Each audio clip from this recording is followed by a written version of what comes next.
Sainas beauty academy join ചെയ്യൂ. നിങ്ങൾക്കൊരു മികച്ച ബ്യൂട്ടീഷ്യൻ ആവണമെന്നാണോ ആഗ്രഹം?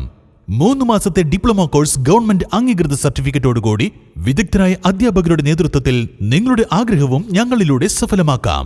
കൂടാതെ സൈനാസ് മേക്ക് ഓവേഴ്സ് നിങ്ങൾക്കായി ഞങ്ങൾ ഒരുക്കുന്നു മികച്ച ബ്യൂട്ടി ട്രീറ്റ്മെന്റുകൾ.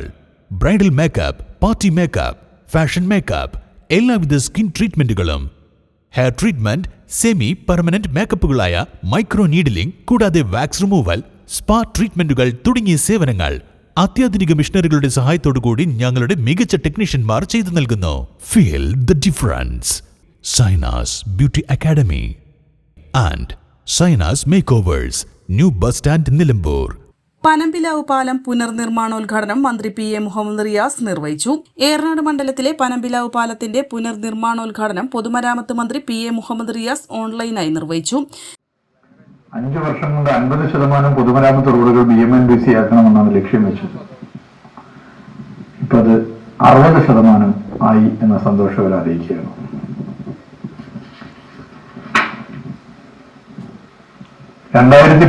LDF സർക്കാർ വന്നതിന് ശേഷം കേരളത്തിന്റെ പശ്ചാത്തല വികസന മേഖലയിലെ മാറ്റം ഒരു മാജിക് പോലെയാണ്. ദേശീയപാത 66 മുടങ്ങിപ്പോയ പദ്ധതിയാണ്. എന്നാൽ 2016 LDF സർക്കാർ വന്നതിന് ശേഷം കേന്ദ്ര ഗവൺമെന്റുമായി ഉടൻ തന്നെ മുഖ്യമന്ത്രി ഡൽഹിയിൽ പോയി ചർച്ച ചെയ്തു. പ്രധാനമന്ത്രി, ബന്ധപ്പെട്ട വകുപ്പ് മന്ത്രി കൂടുതൽ പണം കേന്ദ്ര സർക്കാർ തരാതെ ഈ പദ്ധതി മുന്നോട്ട് പോകില്ല എന്നുള്ള സ്ഥിതി ചർച്ച ചെയ്തെങ്കിലും ഫണ്ട് കൂടുതൽ തരാൻ കേന്ദ്ര സർക്കാർ തയ്യാറാകാത്ത സ്ഥിതി വന്നു. നേരത്തെ ഭരിച്ച UDF സർക്കാരിന്റെ കെടുകാര്യസ്ഥത ആ നിലയിലേക്ക് കാര്യങ്ങൾ എത്തിച്ചു.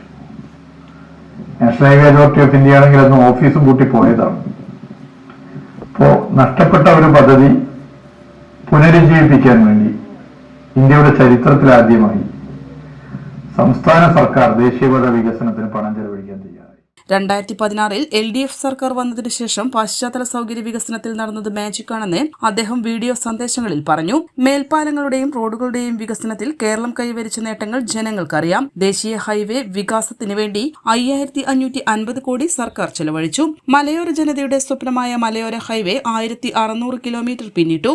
കിഫ്ബി, നബാർഡ്, റീബിൽഡ് കേരള എന്നീ പദ്ധതികളിലൂടെ 3500 കോടിയുടെ റോഡ് നിർമ്മാണ പ്രവൃത്തികളാണ് സർക്കാർ നടത്തിയത്.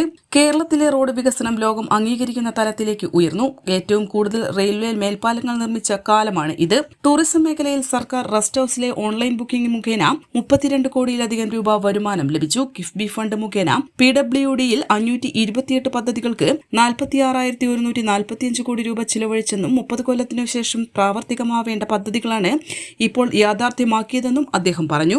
ഏറനാട് മണ്ഡലം MLA P.K. ബഷീർ ശിലാഫലകം അനാച്ഛാദനം ചെയ്തു. നിലവിൽ 1 മീറ്റർ വീതിയും 22 മീറ്റർ നീളവുമുള്ള ഈ പാലം 5 കോടി രൂപ ചിലവഴിച്ചാണ് പുനർനിർമ്മാണ പ്രവൃത്തി നടത്തുന്നത്.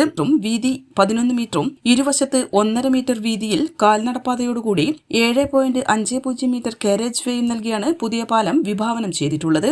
MLA അധ്യക്ഷത വഹിച്ച ചടങ്ങിൽ Areekode block panchayat president KT Ayisha, Urangattiri ഗ്രാമപഞ്ചായത്ത് പ്രസിഡന്റ് സജീർ മേത്തരയിൽ, കൊടിയത്തൂർ ഗ്രാമപഞ്ചായത്ത് president Kavitha teacher, Areekode block panchayat vice president CT Abdurahman, Urangattiri ഗ്രാമപഞ്ചായത്ത് വൈസ് പ്രസിഡന്റ് ടെസ്സി സണ്ണി, കൊടിയത്തൂർ ഗ്രാമപഞ്ചായത്ത് വൈസ് പ്രസിഡന്റ് സുജ ടോം, മെമ്പർമാരായ ഷിജോ ആന്റണി, ദീപ്തി ബോസ്, സന്തോഷ് സെബാസ്റ്റ്യൻ, വിവിധ രാഷ്ട്രീയ പാർട്ടി പ്രതിനിധികൾ, പാലക്കാട് പൊതുമരാമത്ത് പാലങ്ങൾ വിഭാഗം executive engineer VR Jayaraj, assistant executive engineer Vinod Kumar Chaliyil തുടങ്ങിയവർ പങ്കെടുത്തു. N4 news, Malappuram.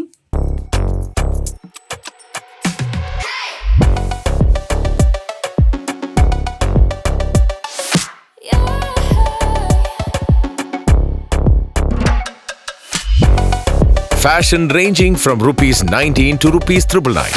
Atlas Fashion, Perindalmanna, Nilambur, Kadakal. PG Medical Trust Hospital, VK Road, Nilambur.